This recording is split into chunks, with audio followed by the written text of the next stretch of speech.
English, then may content translation. Yang Gia, we got a snippet of his instructions kanina kinito about the fact that the Kuwaitis were aggressive battling their pick and roll. Exactly. No?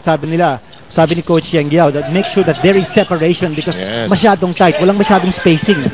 When you do the pick and roll, you have to have the good spacing for you to be able to roll towards the basket if you're the screener, or if you're being given the screen, that you'll be able to hit the shot from the outside or create your own situation. Easy for the picking pass by Arwin Santos, who wanted to lob it over to Toss inside, taken away. It's a 25-18 ball game with 6:27 to go. Nearly a traveling violation there. Kuwaitis trying to work the perimeter. Shot clock problem. Second violation. Nope. Oh! I think they will count that. And that was a prayer of a shot. I can hear Yang Giao's voice. Yeah. But they counted. It's now 25-21. So no use complaining as Arwin launches. There's a foul downstairs. And it looks like Kirby Raimundo will be slapped with a foul. The Philippines should be careful about the team foul situation.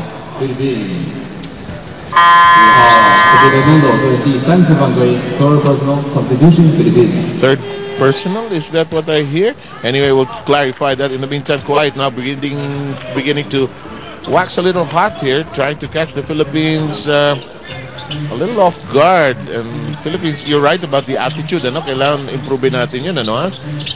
Hindi basta-basta itong Kuwait. Gusto manalo nito eh. I think we're not as aggressive playing defense here as Kuwait is playing defense against us. Good point. Here's Willie Miller. Japet Aguilar is back in the game. Here's the outside shot, and that's keeping us well in this ball game. James Yap with his second rainbow connection.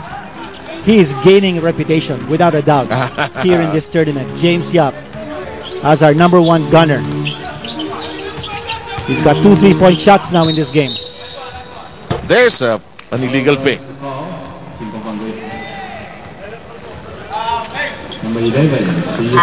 Pero alam mo, si Willie Miller, ganyan talaga. Kahit sa PBA maglaro yan. Laging nakangiti, di ba? Kahit nung saan maglaro yan, he's just like a little boy enjoying the game. In the meantime, the two Letran players, or no, I'm checking that. Kirby Raimundo was already taken out. Japet, by the way, is back in the ball game. Here's Arwin Santos, top of the keyhole, looking for somebody to pass to. Sonny Toss, the recipient.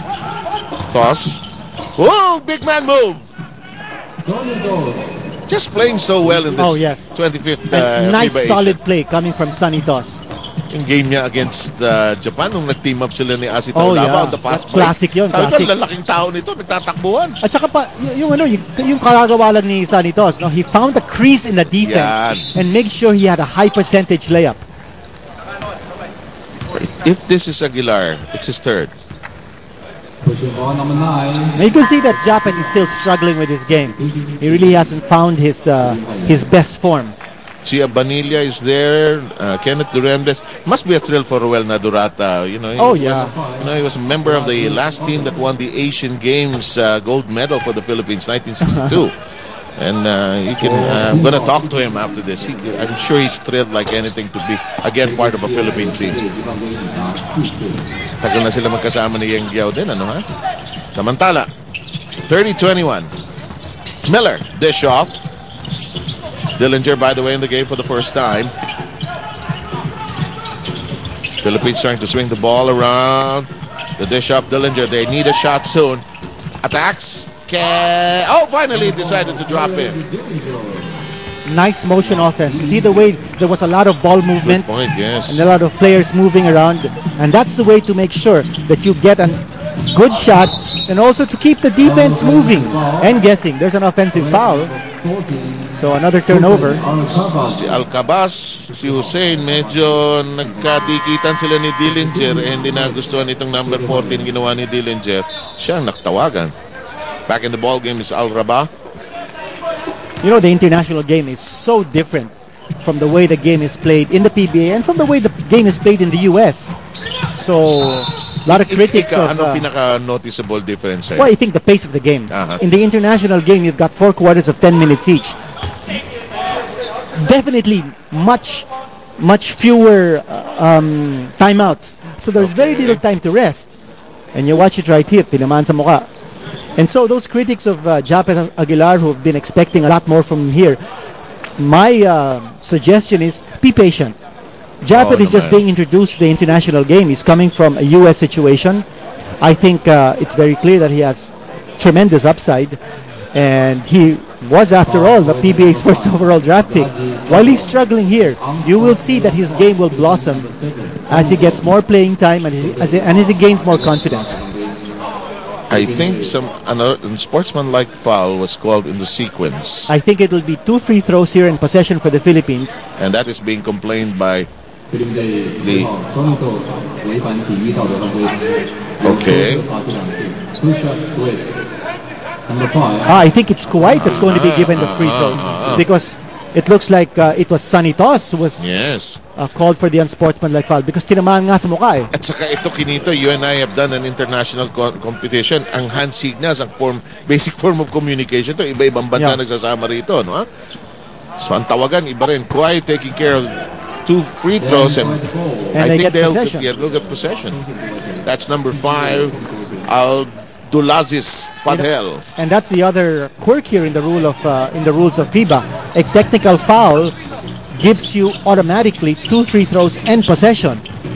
So if you curse at the referee and that's called, that will mean 2 free throws and possession. And look at this situation where Kuwait got 4 straight points out of that technical foul, or rather out of the unsportsmanlike foul that was called. Rashid Al-Raba taking care of that drive to the basket, and there's a dish off at the last moment. That trail will work. And now it's a 6-point swing.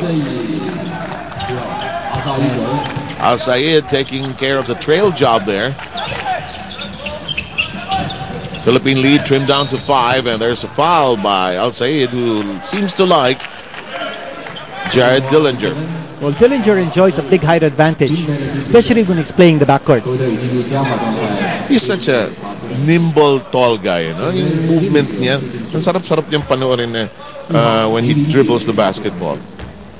Well, Dillinger also must make sure of his free throws. Kuwait already in the penalty. Southpaw stab, and Dillinger. Nakakatuwa ito, no? Not too many people knew about him, then suddenly was drafted by talk and text. In the meantime, referees whistle halting play. Lane violation. Apparently, we're going to get 1 more free throw. But again, a miss from the free throw line. Now, hindi pa natin napapanood si Nick Pinisi. He still hasn't checked in. Again, the free throw shooting of the Philippines. Do you recall anong ating average for the tournament?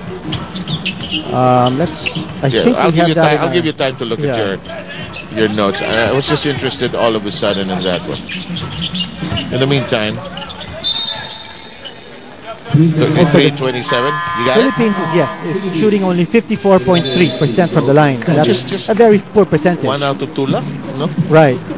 If you're playing an international tournament, you need to score at least 70% from the line. Break muna tayo mga kababayan. Magbabalik po ang FIBA Asia dito po sa CS9 at sa BTV.